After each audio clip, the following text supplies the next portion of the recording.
Good morning, everyone. I hope that you are having a wonderful day. It is Saturday.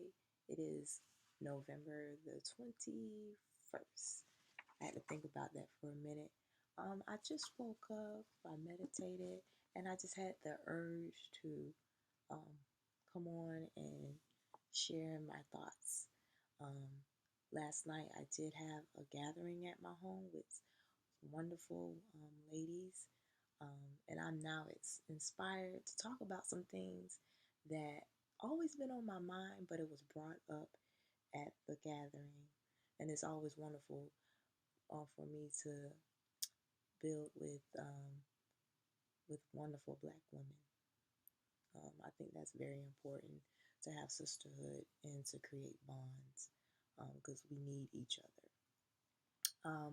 But one of the things that we talked about was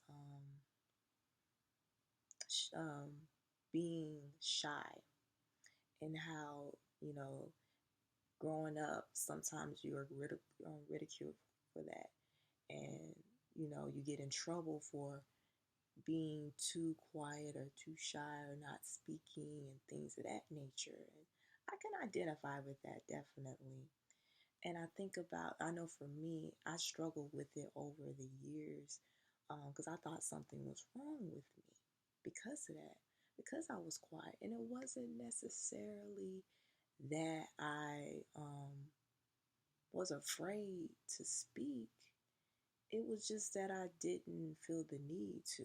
I just didn't feel a need to. And even now, I still am quiet. I'm very quiet by nature. However, people who really know me know that I speak, know that I have a voice, know that I have an inner confidence. They know it. I'm a Leo. I'm a true Leo. Like I know when people meet me, they're like, Leo, I wouldn't have never thought that. I wouldn't have pinpointed you to that.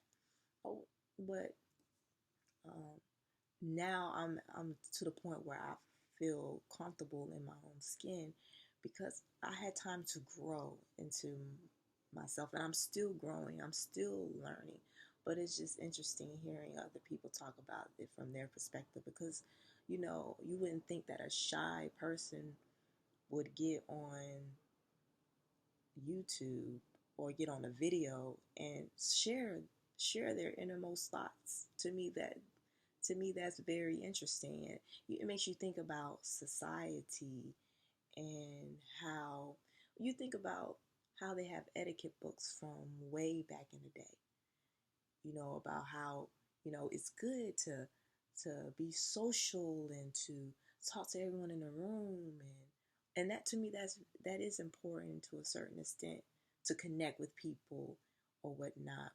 But in some ways you have to be careful because there's a fine line between being social and talking to everyone in the room and still not being able to connect with people. And that's the biggest thing, that as someone who's an observer and someone who watches people a lot, I notice that sometimes people do talk and are very social, but it's very surface. It can be very surface, and that's not me. When I speak, it's because I have something to say. It's because I feel like speaking. So, it's because the topics is very interesting, and just because someone's not speaking, that does not mean that they're not engaged. That does not mean that they are not taking it in, because I take a lot in, and sometimes I have to be careful not to take so much in that I'm not releasing some of that, because some of that you don't need. And that's some of the things that I'm learning now, learning how to do, is how to release things that I take in, because sometimes you can hold things that you don't need to hold on to, and you could be carrying other people's stuff that you don't need. But it makes me think about how, in society, shy is frowned upon. Being quiet is something wrong. If that person is being off to themselves or is not saying anything, something's wrong with that. Some people think something's wrong when you're not speaking, you know and that's why I had a hard time growing up to a certain extent, because I felt like something was wrong with me because I did not socialize in the way that were used to socializing, or I didn't talk to the degree that people were used to. And if somebody's not speaking, then something must be wrong, right? No. As I got more into my own, I started understanding that, so you gotta pay attention to what people do sometimes. Sometimes people are talking so much that what they say don't make no sense. What they're saying is a lot of fluff. What they're saying is not much, and that they need to listen. That's why we have two ears and one mouth. It's important to listen. But I do one of the things I'm learning, especially now, that's why I have the urge to share with my thoughts, is because we all are on this earth to serve a purpose. We are all here to share a gift that we have, and I have a voice, and I'm going to speak, speak up. That's one of the things I'm learning. And I think one of the things that helped me, kind of helped me, was, even though I don't like to separate things and people and categorize things, taking the um, taking the Myers-Briggs personality test, that helped a lot. That explained a lot. And I took it more than one time, and I took different, how they have different ones. I took it multiple times, and I came up with the same personality type. I came up with the INFJ. That's with the intuition, feeling, um, intuition, feeling, not no intro. Excuse me, introvert. So I'm an introvert. Introvert, intuition, feeling, judging. That's my personality type. And you can research, just Google, you could just Google personality tests and Myers-Briggs, and it'll come up. And it makes complete sense when I finally took the time to really research my personality type, and I identified with it. One of the things that they have listed for INFJ is a counselor, which is very interesting to me, considering the fact that even though in the environment that I work in um, it's not like face to face, it is counseling to a degree. It's my title is a counselor, but it's in a different degree to where how I really want to counsel people. I love one on one. I love to be one on one. I love to. I'm a good listener. Um, I take, and that's one of the things I say, because I take things in, and sometimes I have to be very careful. But I thought that was very interesting that they say, for INFJs, that you tend to go into holistic health, and you're like the um, counselor. There's other things that they described that was to a T, but I thought it was interesting. They said the type of work that you will get into. Another thing is that they said that my personality type is the rarest of all personality types. You know, and I thought that was interesting too, because I've always felt misunderstood. I never felt understood. I never really felt like the average person understood me, and that's the things um, that is really big. You don't have to agree with me, but please understand me, because the way I think about things is so deep, and it's sometimes it can be frustrating that I can understand people on a certain type of level. It's like deep. It's like it's deep. I was watching this video, and I'm going to share the link.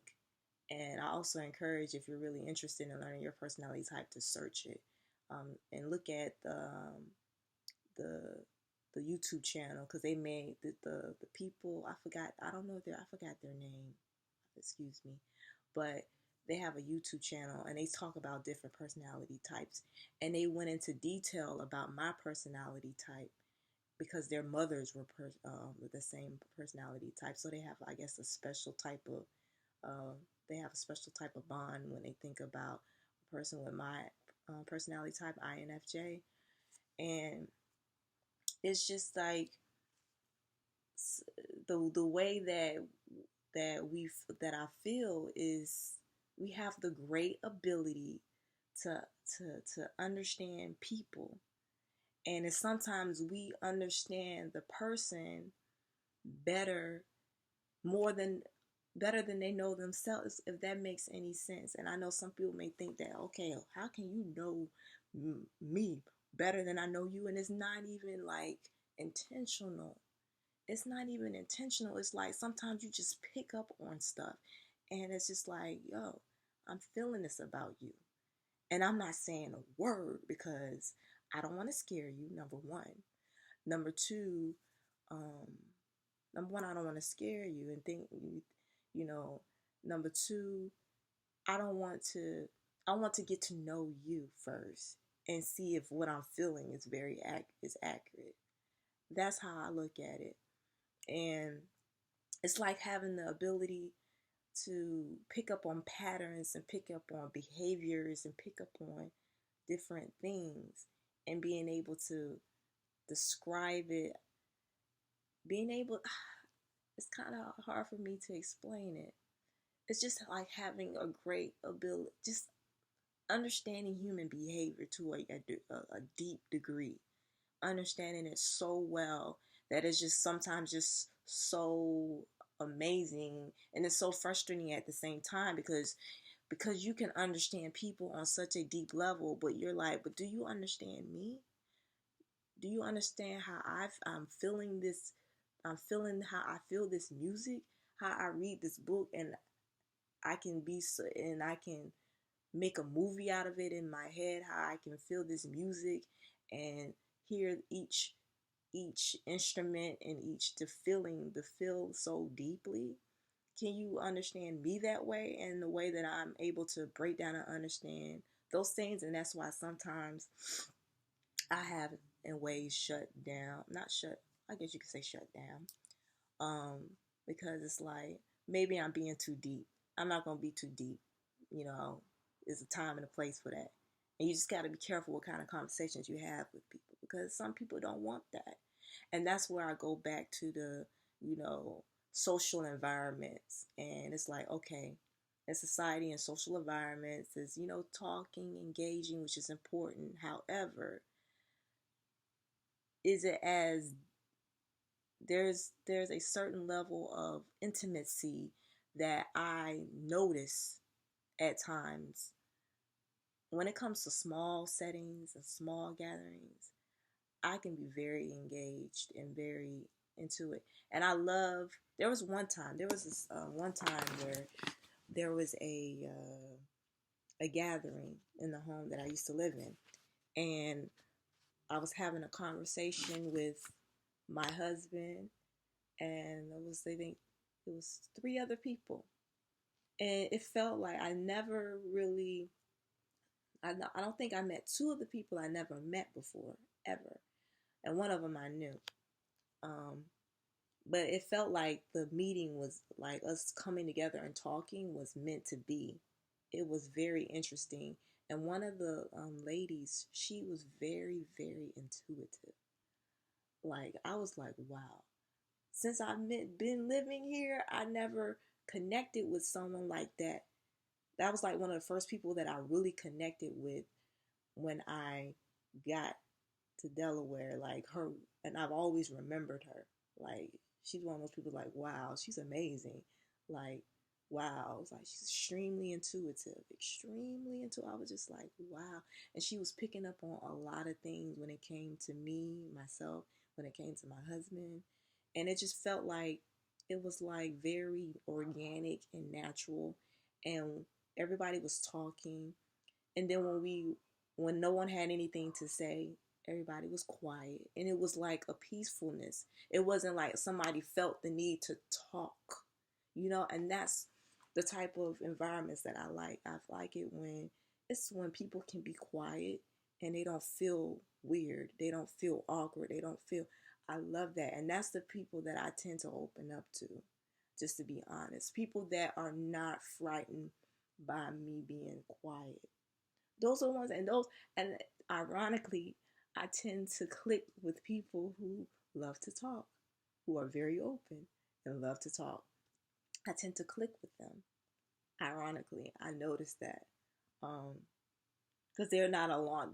They love to talk anyway, so it's not, so they're not alarmed. They like to talk, and I like to listen. So sometimes it's like a good balance or whatever. But yeah, I thought that was great. To me, that's organic. I don't like things to be forced. I don't like it to be an interview or anything like that.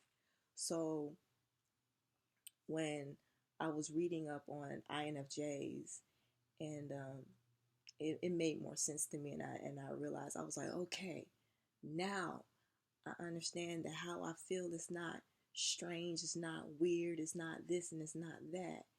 And it's kind of funny because when you look at like the famous INFJs, they said Martin Luther King Jr. may have been an INFJ, but we don't know that because he didn't take the test. But they said the guy that actually created a personality test, they said that he may have been an INFJ. They say that um, what is his name? Einstein. I think Einstein, supposedly. Um, there's somebody else. There's other people that like stood out to me, and I was like, wow, whoa. Um, but it's just a very deep way of thinking, and we have the ability to feel. So at times it's like there's times where you feel like, okay, a person come to you and they'll talk, they'll and they feel comfortable. That's the thing, they'll come to you. And there's been times where people will tell me their deepest darkest secrets, and and they say, I'll never tell I never told this to anyone, and they'll just say it to me. Or one of the things I remember my sister telling me, she was like, she was with her friends, and I was there, and she was like, if you ever need to vent or to tell a deep dark secret, you could tell it to my sister, because she would take it to the grave. Like, I don't know what it is, but I know that people with this type of energy or this type of personality type, it seems like people naturally know that people naturally come to you and feel comfortable with telling you things. So at times it's like, so you're taking this stuff in, and sometimes you're not vacuuming it out, or pushing it back, pushing it out, you know. And there's, so at times you may feel like the way that the people in the video that talks about my personality type, the way that they were talking about it was, um, it's a certain level of pain that you feel, a pain, but it's really just not just learning how to. It's like you take on a lot of energy. It's like you're naturally taking on a lot without realizing it. There you may feel somebody next door may be angry, and you can feel it, and you don't even realize. You're just like, oh, okay, like, why am I angry? Like, there was this time when I used to work at Red Robin, and um this guy came, and I always tell people this story because it bugs me out, because there's other scenarios, but this one is just so, like, just straight to the point, and it's just like, wow. But there was this guy that came in. I was a hostess at Red Robin when I lived in Montgomery, Alabama, and he came in, and I was like, he looked like he ain't gonna pay for his food. Like, he seemed like he ain't gonna pay for his food. I don't know where that came from. It just came out. It was just this white guy. He came in, and I was just like, he looked like he ain't gonna pay for his food. And I was just like, where did why did I think that? And I was like, man, I'm tripping. So then, come to find out, my manager came to me and was like, do you know did you see the guy that was at table 68? And I was like, um, no, I don't know where he went. And then he was like, because he left without paying. I was like, oh my gosh. I was just like, oh my goodness. Oh my goodness. I was like, I was right. And it came out of nowhere. So maybe he was thinking in his head that he wasn't going to pay. And I picked up on that. And I don't know. I just thought that was amazing and crazy at the same time. But there's a lot of other scenarios where I just pick up on people's energy and I don't say nothing. I don't say nothing. And sometimes you just feel it because you want to make, I don't want to be those things where I feel bad sometimes because you feel certain things and you just know it and you just like, but I want to learn more about this person naturally, like just by talking into them and stuff like that. Or I don't want to tell other people to stay away from this person or to do this because they have to learn on they have to get to know them on their own. You know, that's just how I feel about that. But it's kind of interesting because I got this book when me and my husband went to the Edgar Casey library. I don't know, is it a library? It's like the Edgar Casey. I don't know if they call it like center or something. We went there after our wedding, and I never knew about Edgar Casey until my husband put me on to him. But he is like amazing. He's like he was amazing as far as metaphysics go. He's like cool, amazing. Um, but this book I was looking at this book. Now I've seen this at Barnes and Nobles many a times, but it wasn't until I went into um, the Edgar Casey Museum and they had this book, and I said I really need to get it because keep seeing they have different ones. I have another one. Do I have another one? No, they have two other ones. The one on like relationships, and they have one on your birthdays, something like that. But it's called The Secret Language of Destiny, a personality guide, a personology, a personology guide to finding your life purpose. And I thought this was interesting because I looked up mine. It's based off of your birth date. And mine is The Way of Grace, from depth to teacher.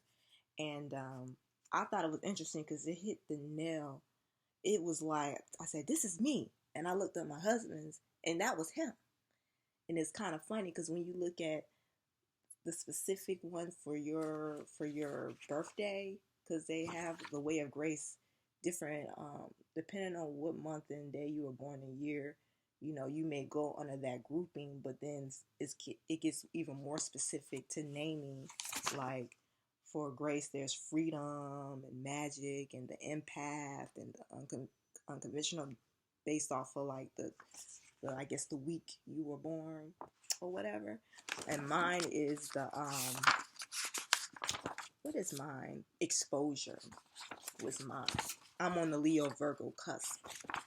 I was born on August 19th. But I thought it was kind of interesting because it says that my core lesson is detaching emotionally when times get tough. That's my core lesson.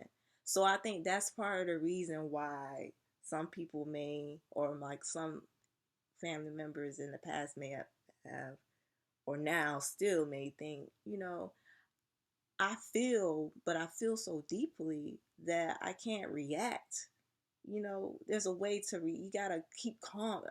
That's something I'm learning more now, is to, when situations get real tense or real rough, to learn how to regroup and kind of just like, okay, I'm definitely learning that. And the goal is to develop a ease of living and movement, culture, and elegance. And it's kind of amazing is the release is the need to hide. The reward is the joy of rising above it all. This is for my destiny, my purpose. And for my week, August 19th to 25th, the exposure Leo Virgo cusp, overcoming their tendencies to introversion, overcoming their tendencies to introversion. That's me. May prove a challenge for those born in this week who travel the way of grace, yet they can realize a rich and ultimately rewarding passage here. Gifted with keen evaluative instincts and a strongly emotional nature, they may take a backseat early in life, only to emerge as flamboyant and inspiring role models later on, likely to meet almost any trial or personal setback with real objectivity. That's me to a T. They will still have to work on their tendency to employ their great insight as a purely manipulative tool. Learning to trust themselves will be especially important here as well. The outlook is good for souls along this road as stepped into a developing sense of culture, education, and serenity with no trouble at all. So the challenge is transforming themselves into extroverts. That's so interesting. And I think I'm going through the changes now, where I am starting to. I feel like I've always been open, but not to this type of degree where I'm really sharing.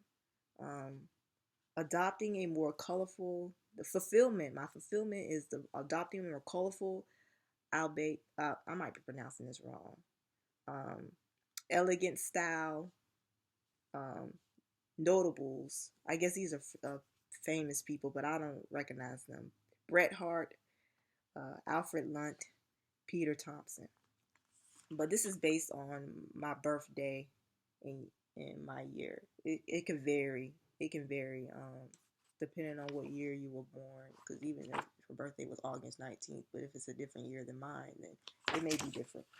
Um, but I just thought it was interesting, and I thought um, another good parallel that they used was um, ref- reflecting on this karmic path of the grace of the way of grace reminds one of the children's fairy tale, The Ugly Duckling.